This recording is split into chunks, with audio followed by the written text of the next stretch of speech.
It's autumn 2021, and let's be honest, we've all had enough of the pandemic. But there are signs life might slowly be returning to normal, and village festivals are back on the agenda. This is the Framersbach Wood Market, a relatively new tradition, but one that attracts a lot of visitors. It was cancelled last year, and apparently the decision to hold it this year came at relatively short notice, so it may have been a little on the small side. But they held it. And the weather was perfect, so why complain? The village of Framersbach is well over 700 years old and lies in the thickly wooded Spessart uplands. It's not very surprising that wood features heavily here, and a wood-themed annual market just seems like the obvious thing to have.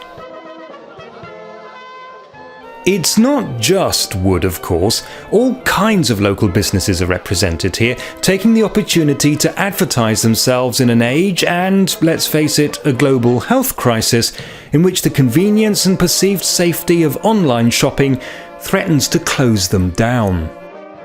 So while the idea of an annual market as a big event isn't new, as far back as 1665 Framersbach was granted the right to hold 2 cattle markets a year. In modern times, it serves as a reminder of what some people fear could be lost.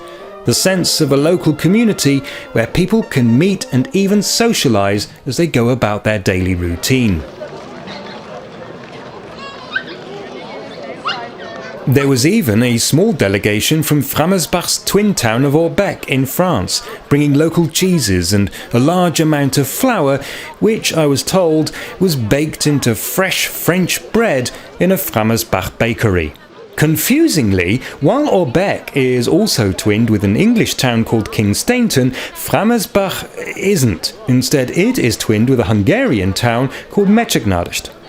The French village of La Vespierre-Friardel, as I understand it, is along for the ride because it just happens to be next to Orbec. Back in medieval times, Framersbach was connected not so much with wood, but with wagoners.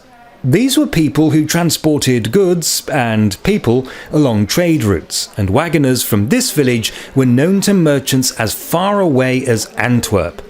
It seems that Framersbach was popular with rich people indulging their hobby of hunting, following which they would indulge their hobby of drinking in local taverns.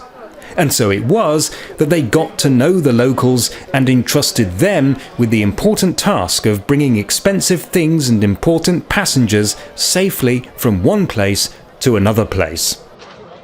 The official village website states, without naming its source, that for a while Framersbach wagoners had the monopoly on traffic between Antwerp and Leipzig and between Frankfurt and Nuremberg. But Wikipedia states, without naming its source, that this isn't quite true.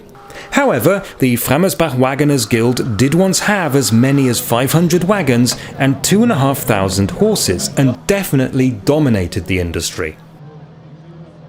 Speaking of transport, I should in fairness point out that Framersbach isn't normally this choked with cars. This is not a typical Sunday. But never mind that. This is rural Germany, so let us admire the small collection of classic cars here for no other reason than that they are cool. And Great Scott! That was unexpected. And that was the Framersbach Wood Market. Small, but a much-needed opportunity for a social gathering.